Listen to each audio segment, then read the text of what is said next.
जो कभी भी शरीर को 1 पैसे का नुकसान नहीं करती। ऐसी दवाएं हैं आयुर्वेद में जिनके साइड इफेक्ट नहीं, तो ऐसी दवाएं खाओ ना। और ऐसी हजारों दवाएं हैं आयुर्वेद में। और परमपिता परमात्मा ने हमारे भारत पर ऐसी कृपा की है कि हजारों दवाएं आयुर्वेद में हमको निशुल्क दी हैं। कोई पैसा नहीं लगता उन दवाओं का। अब जैसे मैं आपसे कहूं, बेल पत्ते से दवाएं बनती हैं बहुत सारी आयुर्वेद में। अब बेल पत्ता आप तोड़ के लाओगे, क्या पैसा खर्च होगा? कहीं भी मिलता है, तोड़ लो, आप उससे दवा बना लो, उपयोग करें। एक बहुत अच्छी घास होती है, उसको पत्थर चट्टा कहते हैं, उससे कई दवाएं बनती हैं स्टोन प्रॉब्लम की। सड़क पे लगी हुई है। अभी मैं आ रहा था मुंगेली से बिलासपुर, तो थोड़ी नजर इधर उधर डाली तो कितनी दवा लगी हुई है पत्थर चट्टा सड़क पे घास के रूप में। तोड़ लो, इस्तेमाल करो। ऐसी हजारों दवाएं हैं। किसी पेड़ का पत्ता दवा है, किसी पेड़ की जड़ दवा है, किसी पेड़ का तना दवा है, किसी पेड़ का फल दवा है, किसी पेड़ का फूल बहुत अच्छी दवा है। और हजारों तरह के पेड़ प्रकृति ने हमें दिए हैं। हमको तो बस पहचानने की देर है। दवाएं तो सब है हमारे पास। तो आप ऐसी दवाओं का उपयोग करो। और ये दवाएं जो है ना, बहुत अच्छे से गंभीर बीमारियों को ठीक करती है, बहुत अच्छे से। बस एक बार हमें उपयोग करके देखने की देर है। तो मेरा निवेदन है कि आप आयुर्वेद की दवाएं उपयोग करो, जिनमें कोई पैसे भी खर्च नहीं होते, शरीर को दुष्परिणाम नहीं होता। और दूसरा, योग प्राणायाम करो, इसमें तो कुछ भी खर्चा नहीं। प्राणायाम करने में तो श्वास निकालना और श्वास से ठीक होती है। हाइपरटेंशन का ट्रीटमेंट नहीं है एलोपैथी में, और हाइपोटेंशन की तो दवा नहीं है एलोपैथी में। ये प्राणायाम से दोनों ठीक हो जाते हैं। अर्थराइटिस का कोई ट्रीटमेंट नहीं, गाउट का कोई ट्रीटमेंट नहीं, लेकिन प्राणायाम से ठीक होता है। हमारे शरीर में कई गंभीर बीमारियां हैं। माताओं को गर्भाशय में गांठ हो जाए, ट्यूमर हो जाए, कोई नहीं करेगा ठीक उसको एलोपैथी में, प्राणायाम से ठीक होता है। ब्रेन ट्यूमर ठीक होता है, यूट्रस ट्यूमर ठीक होता है, ओवरी का ट्यूमर ठीक हो जाता है, सर्विक्स का कैंसर ठीक होता है, थ्रोट कैंसर ठीक हो रहा है, ओसियोफेगस ट्यूब कैंसर ठीक हो रहा है। कैंसर में प्राणायाम काम कर रहा है और कैंसर ठीक हो रहा है। और कैंसर इतने अच्छे से ठीक हो रहा है कि अब अमेरिका के बहुत सारे वैज्ञानिक ये जानना चाहते हैं कि प्राणायाम से कैंसर कैसे ठीक हो रहा है। और इस काम के लिए उन्होंने पतंजलि योग पीठ के साथ समझौता किया है, मेमोरेंडम ऑफ अंडरस्टैंडिंग।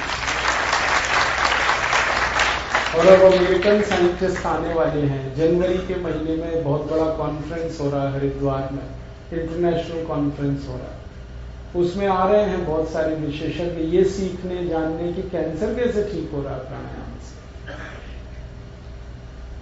तो जब प्राणायाम से कैंसर ठीक हो रहा है, डायबिटीज ठीक हो रही है, हाइपरटेंशन ठीक हो रहा है, अर्थराइटिस ठीक हो रहा है, दमास्थमा ठीक हो रहा है, ट्यूबरकुलोसिस ठीक हो रहा है, जो बीमारियां बिल्कुल लाइलाज मानी जाती हैं दुनिया में, वो ठीक हो रही हैं, तो हम क्यों ना इसका उपयोग करें, फालतू में एलोपैथी के चक्कर में पैसे बर्बाद करें। तो मेरी आपको यही एक सलाह है, निवेदन है कि आप प्राणायाम करें, योगासन करें और आयुर्वेद की कुछ दवाओं का उपयोग कर लें, तो आपकी लगभग हर बड़ी बीमारी आप ठीक कर पाएंगे। हमने पिछले 10 साल में ये करके देखा है कि 90% से ज्यादा बीमारियां तो हम खुद ही ठीक कर सकते हैं अपनी, 90% से ज्यादा। माने भारत देश को हम एक स्वस्थ देश बना सकते हैं, सुखी देश बना सकते हैं बिना एक पैसा खर्च किए। बस हमें थोड़ा प्रयास करना। तो आपसे मेरी यही दरखास्त है, विनती है कि आप ये प्राणायाम योग इसको सीखें, करें और जरूरत पड़ने पर आयुर्वेद की दवाएं उपयोग करें। आप ये जरूर पूछ सकते हैं कि हमें पता नहीं है तो मैं आज आपको कुछ जरूर गंभीर बीमारियों के बारे में बताना चाहता हूं। आपके पास अगर डायरी है तो आप जरूर उसे निकाल लें, आपके पास कोई नोटबुक है तो उसे निकाल लें, पेन है तो उसे निकालें, कागज है तो उसे निकालें। और लिख लें, क्योंकि बहुत सारी चीजें हम भूल जाते हैं। कुछ गंभीर बीमारियां जो हमारे जीवन को बहुत तकलीफ दे रही हैं, इनका कितना आसान ट्रीटमेंट है जो हम अपने घर में कर सकते हैं, प्राणायाम की मदद से, योग की मदद से, आयुर्वेद की दवाओं की मदद से। और मेरा एक ही निवेदन है आप सभी को कि आप जो सुनेंगे अब मुझसे, वो सबको सुनाएं, आप बताएं, ज्यादा से ज्यादा लोगों को आप ये जानकारी दें, क्योंकि हर बीमार आदमी को इसकी जानकारी की जरूरत है। मैं शुरू करता हूं डायबिटीज से, जो सबसे खराब बीमारी है।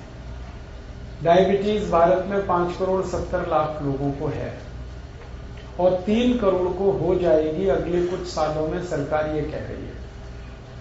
हर 2 मिनट में एक मौत हो रही है डायबिटीज से, और कॉम्प्लिकेशंस तो बहुत हो रहे हैं। किसी की किडनी खराब हो रही है, किसी का लीवर खराब हो रहा है, किसी को ब्रेन हेमरेज हो रहा है, किसी को पैरालिसिस हो रहा है, किसी को ब्रेन स्ट्रोक आ रहा है, किसी को कार्डियक अरेस्ट हो रहा है, किसी को हार्ट अटैक आ रहा है। कॉम्प्लिकेशंस बहुत हैं, खतरनाक हैं डायबिटीज के। तो ऐसी स्थिति में हम क्या करें? मेरी तो एक छोटी सी आपको गुजारिश है, सलाह है कि आप इंसुलिन पर ज्यादा निर्भर ना करें, क्योंकि ये इंसुलिन है वो डायबिटीज से भी ज्यादा खराब है, साइड इफेक्ट उसके बहुत ज्यादा है। तो क्या करें? प्राणायाम करें। अब प्राणायाम कौन सा करना है? सबसे पहले आपको करना भस्त्रिका प्राणायाम, 5 मिनट रोज, सवेरे खाली पेट। डायबिटीज के हर एक पेशेंट को 5 मिनट भस्त्रिका। भस्त्रिका तो बहुत सरल है, आराम से बैठ जाएं जैसे मैं बैठा हुआ हूं, और आपकी उंगली और अंगूठे को इस तरह से स्पर्श करें ध्यान मुद्रा में, और लंबी सांस भरें, लंबी सांस छोड़ें। बस यही है, बस है। धीरे धीरे सांस भरें, धीरे धीरे सांस छोड़ें, लंबी सांस भरें, गहरी सांस छोड़ें। इसको 5 मिनट लगातार करें। इसके बाद कपालभाति। कपालभाति आधा घंटे करें, लगातार करें। कपालभाति में क्या है? झटके के साथ और ताकत से सांस को बाहर निकालना, और सांस के निकालने पे ध्यान देना है, लेने पे ज्यादा परेशानी आपको नहीं करनी। लेने का काम तो शरीर खुद कर लेगा, निकालने का ध्यान रखना है। झटके से सांस निकालनी है, ताकत से निकालनी, और जब सांस निकालेंगे तो पेट अंदर जाएगा। बस सीधी सी बात। एक बार मैं आपको दिखाता हूं, आपको तुरंत समझ में आ जाएगा।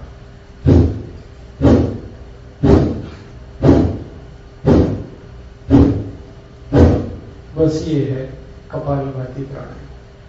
आधा घंटे लगातार करें। अगर थक जाएं तो बीच में थोड़ी देर रोक के फिर दोबारा शुरू कर दें, करना आधा घंटे। और तीसरा एक प्राणायाम करना है अनुलोम विलोम। अनुलोम विलोम में क्या करना है आपको? आपकी दाहिनी नाक को दाहिने अंगूठे से बंद करें और बाईं नाक से पूरी सांस को निकाल दें। फिर बाईं नाक से सांस को भरें और दाहिनी नाक से निकाल दें। फिर दाहिनी नाक से सांस भरें, बाईं नाक से निकाल दें। फिर बाईं नाक से सांस भरें, दाहिनी से निकाल दें। बस यही है अनुलोम विलोम। इसको आधा घंटा करना है। एक बार दिखा देता हूं, आप आराम से कर पाएंगे।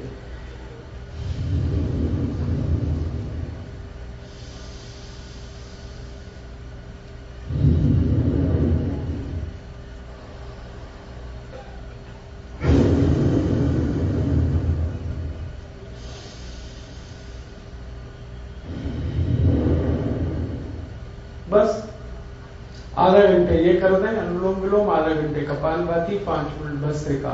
ये बहुत अच्छा ट्रीटमेंट है डायबिटीज के लिए। और इसके साथ आप चाहें तो आयुर्वेद की एक दवा जरूर ले लें। हमारे पतंजलि चिकित्सा केंद्र में तो मधुनाशिनी वटी एक आयुर्वेदिक दवा है जो डायबिटीज के लिए है, वो मिलती है। लेकिन आप चाहें तो अपने घर में भी बना सकते हैं। आयुर्वेद की एक दवा का मैं फॉर्मूला बताता हूं, घर में आप चाहें तो बना लें। 100 ग्राम मेथी का दाना ले लें और इसको धूप में सुखाकर पत्थर पे पीस के इसका पाउडर बना लें। 100 ग्राम तेज पत्ता ले लें। इसको भी धूप में सुखाकर पत्थर में पीसकर पाउडर बना लें। 150 ग्राम जामुन की गुठली ले लें, जामुन का बीज। इसको धूप में सुखाकर इसको पीसकर इसका पाउडर बना लें। और 250 ग्राम बेल पत्र के पत्ते ले लें। इसको धूप में सुखाकर इसको पीसकर इसका भी पाउडर बना लें। तो 250 ग्राम बेलपत्र के पत्ते, उसको सुखाकर पीस के पाउडर बनाना। 150 ग्राम जामुन का बीज या जामुन की गुठली, उसको सुखाकर पीसकर पाउडर बनाना। 100 ग्राम मेथी का दाना और 100 ग्राम तेज पत्ता। ये चारों को पीस लिया, पाउडर बन गया। अब ये आपस में मिक्स कर दें, सबको एक दूसरे में मिला दें। बस यही दवा है। इसको कैसे खाएंगे? 1 चम्मच सुबह ले लें गर्म पानी के साथ, खाना खाने से घंटे भर पहले। सुबह खाना खाने का मतलब है नाश्ता करने से घंटे भर पहले 1 चम्मच। और 1 चम्मच शाम को ले लें, जब रात का खाना खाते हैं ना, उससे 1 घंटे पहले। तो सुबह शाम 1-1 चम्मच पाउडर गर्म पानी के साथ खाना खाने से घंटे भर पहले। 1.5-2 महीने अगर आपने ये दवा ले ली लगातार और ये प्राणायाम कर लिया, तो ये पक्का मान लीजिए कि आपकी डायबिटीज बिल्कुल ठीक हो जाएगी। कोई कारण नहीं है कि आपकी शुगर ठीक ना हो। बहुत सरल है। और ये दवा जब आप बनाओगे तो कुल खर्चा उसका 20 से 25 रुपए आएगा। और जितनी दवा मैंने बताई ये बनाने में 25 रुपए तो खर्च होगा, और दवा जो बनेगी वो 3 महीने तक चलेगी, और उतने दिनों में आपकी शुगर खत्म हो जाएगी, माने डायबिटीज ठीक हो जाएगी। तो प्राणायाम करते हुए आप ये आयुर्वेद की दवा। और ये जो 4 दवाएं मैंने बताई हैं, एक तो बेलपत्र का पत्ता, एक तो जामुन की गुठली, मेथी दाना और तेज पत्ता, ये हजारों साल से भारत में इस्तेमाल की जा रही है डायबिटीज के लिए, हजारों साल से। और ये टाइम टेस्टेड मेडिसिन है। टाइम टेस्टेड माने समय पर जिन दवाओं की परीक्षा हो चुकी है और खरी उतरी है। हमारे जो पुराने वैद्य हैं ना, वो सब इस्तेमाल करते रहे इन दवाओं को। आयुर्वेद में इनका बहुत अच्छे से वर्णन है, शुगर को कंट्रोल करने और ठीक करने। तो आप ये दवा खाएंगे और प्राणायाम करेंगे। बस एक ही बात है जो सावधानी आपको रखनी, परहेज।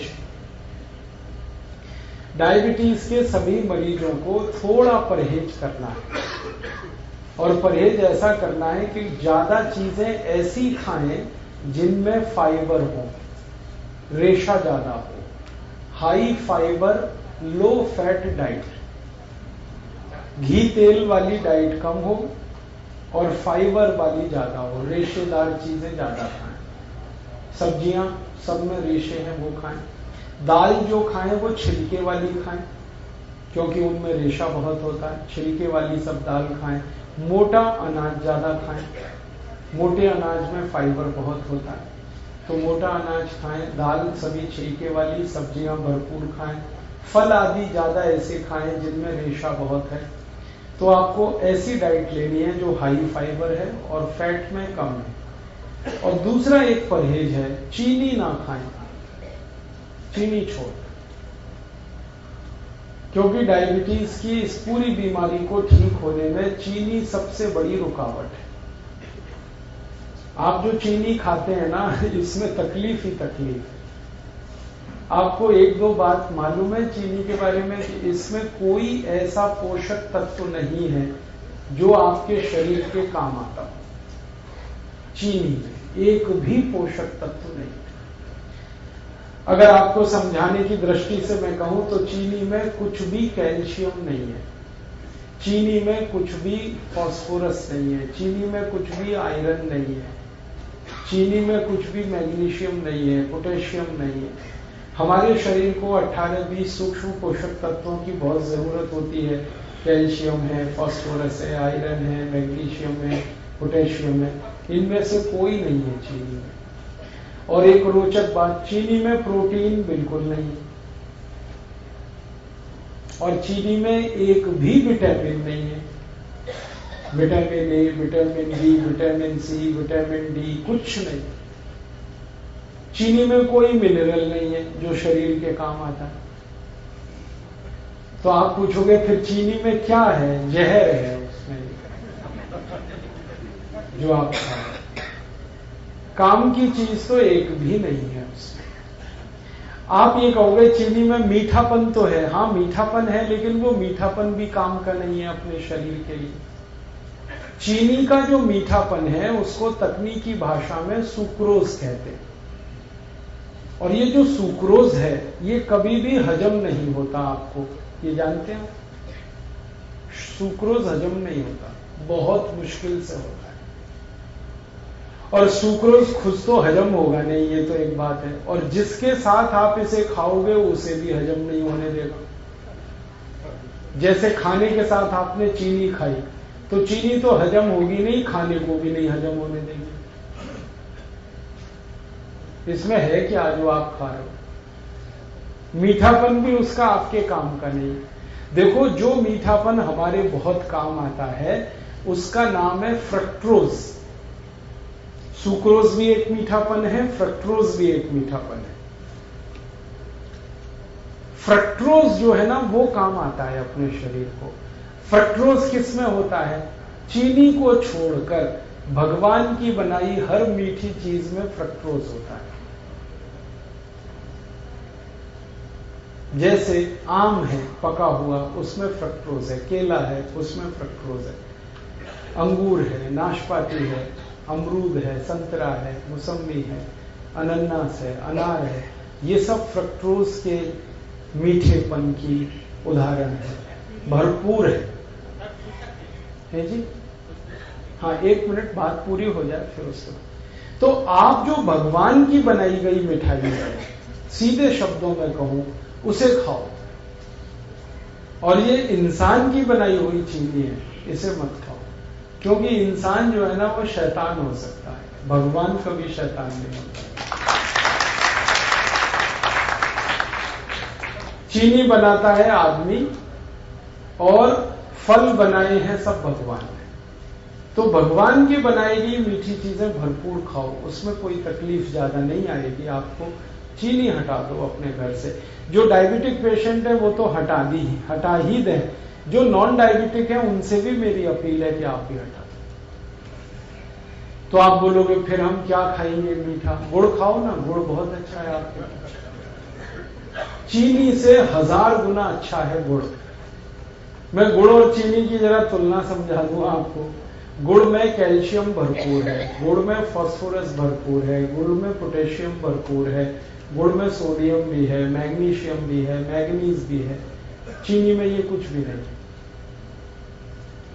और गुड़ जो है ना उसी से बनता है जिससे चीनी बनती है। देखो रोचक बात, चीनी भी गन्ने के रस से ही बनती है, गुड़ भी गन्ने के रस से बनता है।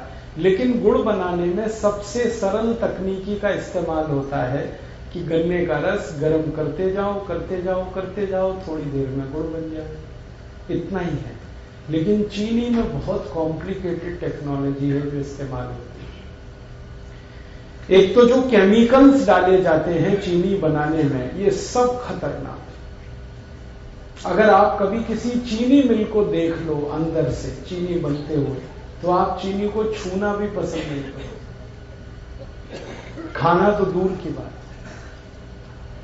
क्योंकि चीनी बनाने में जो केमिकल्स डाले जा रहे हैं ना, जरा घूम के देखो चीनी मिल में और पूछते जाओ ये जो केमिकल है ये क्या है, शरीर पर इसका क्या असर है। 2 मिनट में चक्कर आ जाएंगे आपको कि हम क्या खा रहे हैं। और दुर्भाग्य हमारे देश का ये है कि ये चीनी भारत में तब से आई जब से अंग्रेज आए। अंग्रेजों के पहले इस देश में कोई चीनी नहीं खाता था, सब गुड़ खाते थे। और एक रोचक बात बताऊं कि जब से अंग्रेज चीनी लेके आए तभी से हमारे देश की समस्याएं आई। मैंने चीनी पर बहुत रिसर्च किया और मैंने ये पाया कि भारत में 1868 में सबसे पहली चीनी मिल लगी, अंग्रेजों ने बनाई। और उसके बाद जो चीनी बिकी पूरे देश में, पहले तो ये चीनी कोई खरीदता नहीं था, तो अंग्रेजों ने मुफ्त में बंटवाई है, फ्री में। और भारतवासी तो ऐसे हैं कि फ्री में जहर भी मिले तो लेने को तैयार। आप जानते हैं कोई भी आदमी जब पहली बार गुटखा खाता है तो फ्री में ही खाता है। हाँ, पहली बार तंबाकू खाएगा फ्री में खाएगा, पहली बार सिगरेट पिएगा फ्री में पिएगा, पहली बार दारू पिएगा फ्री में पिएगा, फिर बाद में पैसे लगाएगा उससे। अंग्रेजों को हमारी ये कमजोरी का पता चल गया कि भारत में अगर कोई चीज फैलानी है तो फ्री में बांटो पहले, फिर यही भारतवासी खरीदेंगे उसको। चाय बेची उन्होंने तो ऐसे ही फ्री में पिलाई कर, चीनी भी ऐसे ही लाए। तो हम चक्कर में फंस गए, पहले फ्री में लेते रहे, फिर आदत पड़ गई, फिर खरीद के। और आज ऐसा बुरा हाल है पूरे देश का कि सारा देश डूब गया इस चीनी। चाय में चीनी, दूध में चीनी, दही में चीनी, लस्सी में चीनी, मिठाइयों में चीनी। कई अद्भुत लोग तो ऐसे हैं जो दाल में भी चीनी डाल के खाते हैं। हाँ, बिना चीनी की दाल भी नहीं खाते, सब्जियों में चीनी डाल लेते। भला करे भगवान इन सबका, जल्दी इनको बुद्धि आए, ये चीनी से मुक्त हो जाए। और मैं आपको एक गहरी बात कह रहा हूं कि अंग्रेजों ने यहां तो चीनी में डबो दिया, फंसा दिया हमको, और उनके अपने देश में वो सब चीजें शुगर फ्री बना रहे हैं आजकल। आप इंग्लैंड में जाओ, लंदन में बड़े डिपार्टमेंटल स्टोर्स में हर मिठाई शुगर फ्री मिल जाएगी। आप शुगर फ्री केक बन रहे हैं, शुगर फ्री चॉकलेट्स बन रही हैं, शुगर फ्री पेस्ट्रीज बन रही हैं। जो उनकी मिठाइयां हैं वो यही हैं, चॉकलेट, पेस्ट्री वगैरह वगैरह, वो सब शुगर फ्री बना रहे हैं और खा रहे हैं, खिला रहे हैं, और महंगी बिक रही है, फिर भी लोग खा रहे हैं उसको। और ये अमेरिका में भी हो रहा है। अमेरिका के सारे बड़े डिपार्टमेंटल स्टोर्स भरे पड़े हैं शुगर फ्री प्रोडक्ट से। यूरोप में भी हो रहा है, France, Germany, Sweden, Denmark, Norway, Belgium, और बड़ा भारी अभियान चल रहा है वहां पे। डॉक्टर्स उसमें इन्वॉल्व हैं, और उस अभियान का नाम ही है शुगर फ्री। हर व्यक्ति को वो बता रहे हैं, सिखा रहे हैं। अमेरिका, यूरोप में कई टीवी चैनल ऐसे हैं जो बार बार लोगों को ये एजुकेट कर रहे हैं चीनी के बारे में, कह रहे हैं इससे बचो, ये तकलीफ दे। कारण जानते हैं क्या है? इस चीनी के चक्कर में अमेरिका में हर तीसरा चौथा आदमी मोटा हो गया, ओवरवेट हो गया। अमेरिका के स्कूलों में जाओ, थुल बच्चे। हाँ, स्कूलों में जाओ तो जैसे हाथी के बच्चे वैसे वहां आदमी के बच्चे। पता चला कक्षा 4 और 5 में पढ़ रहे हैं, वजन 130 किलो, 120 किलो। ये सारा दुष्परिणाम चीनी का है। और चीनी से भी ज्यादा खतरनाक एक चीज इन्होंने बनाई थी, सैकरीन। पहले चीनी में डुबोया, फिर सैकरीन में डुबोया लोगों को। अब उससे भी खतरनाक एक चीज है एस्पर्टेट, उसमें डुबो दिया। अब अमेरिका और यूरोप में ये जागृति इतनी ज्यादा आ गई है, डॉक्टर्स लगे हैं, बड़े बड़े हेल्थ एक्सपर्ट्स इसमें लगे हैं। स्कूल में जा जाके बच्चों को कह रहे हैं शुगर फ्री खाओ कोई भी चीज। तो बच्चों ने वहां पेप्सी बंद किया है, कोका कोला बंद किया है, पेस्ट्रीज खा रहे हैं तो वो शुगर फ्री खा रहे हैं, चॉकलेट खा रहे हैं तो शुगर फ्री, और उन्हीं की बिक्री बढ़ रही है। तो वहां जागरूकता आ गई और वो समझ गए, और उन्होंने देखा कि उनके मोटापे का कारण चीनी है, उनके हाई ब्लड प्रेशर का कारण चीनी है, उनके देश में डायबिटीज का कारण चीनी है, ब्रेन स्ट्रोक का कारण चीनी है। अब तक जो रिसर्चेज हुई हैं वो बताती हैं कि चीनी 103 बीमारियों का कारण है। 103 डिसीज खाली चीनी से आती है। तो वो मना कर रहे हैं कि मत खाओ, और अच्छे से उनके यहां ये बात चल पड़ी है। और मुझे अफसोस है कि हम भारतवासी चीनी में डूबते जा रहे, और इतनी महंगी है फिर भी खा रहे हैं हम उसे। तो आप ये बंद ही करो तो अच्छा है। मेरा तो निवेदन है कि जो डायबिटिक है वो तो तुरंत बंद करें, जो नॉन डायबिटिक हैं, स्वस्थ हैं, हेल्दी हैं और हमेशा स्वस्थ रहना चाहते हैं, वो भी बंद करें। इसमें कुछ है ही नहीं खाने लायक। और एक सबसे गंभीर बात जो मुझे आपसे कहनी है वो ये कि अगर आप चीनी खा रहे हैं तो चीनी खरीद रहे हैं, चीनी खरीद रहे हैं तो पैसा दे रहे हैं। पैसा पता है कहां जा रहा है? भारत के सबसे बेईमान और हरामी नेताओं के घरों में वो पैसा जा रहा है।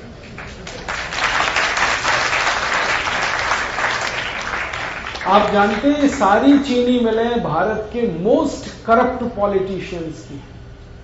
महाराष्ट्र में आओ, आपको मैं दिखाता हूं, जितनी चीनी मिलें महाराष्ट्र में है सब एक से एक भ्रष्ट नेताओं की। कर्नाटक में आ जाओ, वहां मैं आपको दिखाता हूं, सारी चीनी मिलें भ्रष्ट नेताओं।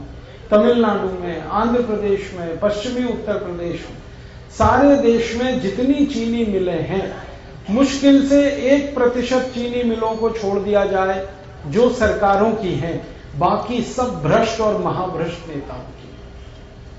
और ये सारे भ्रष्ट नेताओं की एक लॉबी है जिसको शुगर लॉबी कहते हैं, और ये शुगर लॉबी सबसे भ्रष्ट है भारत में।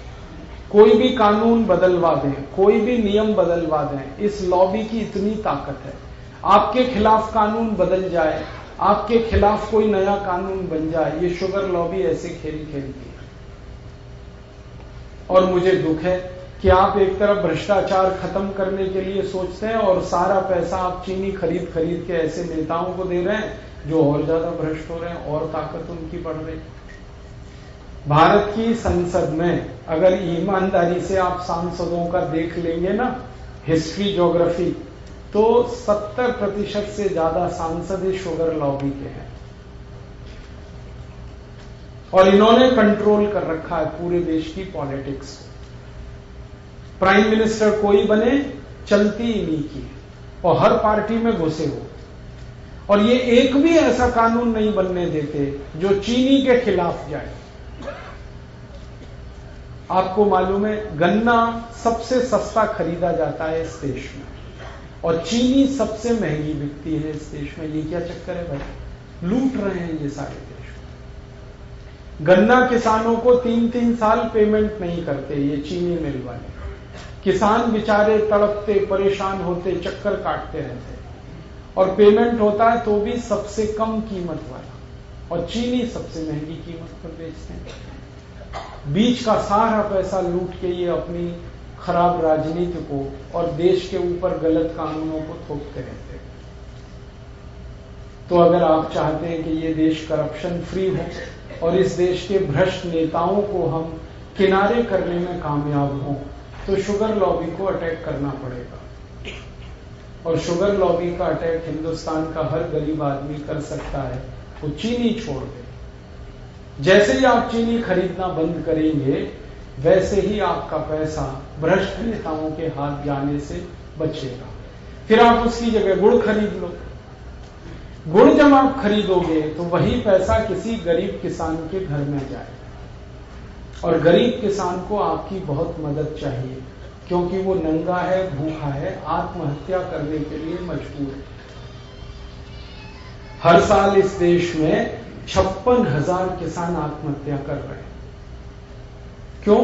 क्योंकि उनके घरों में पैसे नहीं है। पैसे क्यों नहीं है? वो जो कुछ भी पैदा करते हैं गन्ने के रूप में, चीनी मिल वाले 3-3 साल तक उनके पेमेंट नहीं करते। बेचारे किसान कहां से खाएं? और उनका हाल तब और खराब होता है कि जब गन्ना मिल से, चीनी मिल से पेमेंट नहीं आया, वो अपने बैल बेचते हैं, गाय बेचते हैं, घर की संपत्ति बेचते हैं, और जब कुछ नहीं बचता बेचने को तो आत्महत्या करते हैं। तो इन किसानों को अगर बचाना है और उनको मदद देनी है, तो आप गुड़ खरीदिए। गुड़ का पैसा सीधे उनके घर में जाता है। मैंने एक नहीं हजारों किसानों से ये बात की है कि मान लो आज आपका गन्ना जो चीनी मिल में जा रहा है, यही गन्ना आप गुड़ बनाने के उपयोग में लाएं और गुड़ बेचें, तो आपको किस में लाभ है? सब किसान कहते हैं गुड़ बेचने में हमें बहुत लाभ है।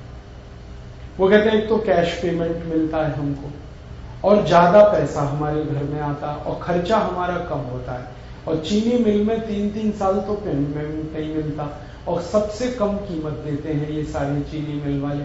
चीनी मिल वालों ने कार्टेल बना रखा है, और गन्ना किसानों का कोई कार्टेल नहीं, समूह नहीं, तो उनका शोषण। तो आप गुड़ खरीदेंगे तो पैसा गरीब किसानों को मिलेगा। और मेरा ये कहना है कि आप गुड़ खाएंगे तो आपके शरीर को भी फायदा है, क्योंकि उसमें पोषक तत्व तो बहुत ज़्यादा हैं और चीनी में तो कुछ है नहीं, और गुड़ खरीदेंगे तो पैसा गरीबों तक जाएगा। मैंने एक सरल कैलकुलेशन किया था, वो आपको मैं कहना चाहता हूँ कि सारे भारतवासी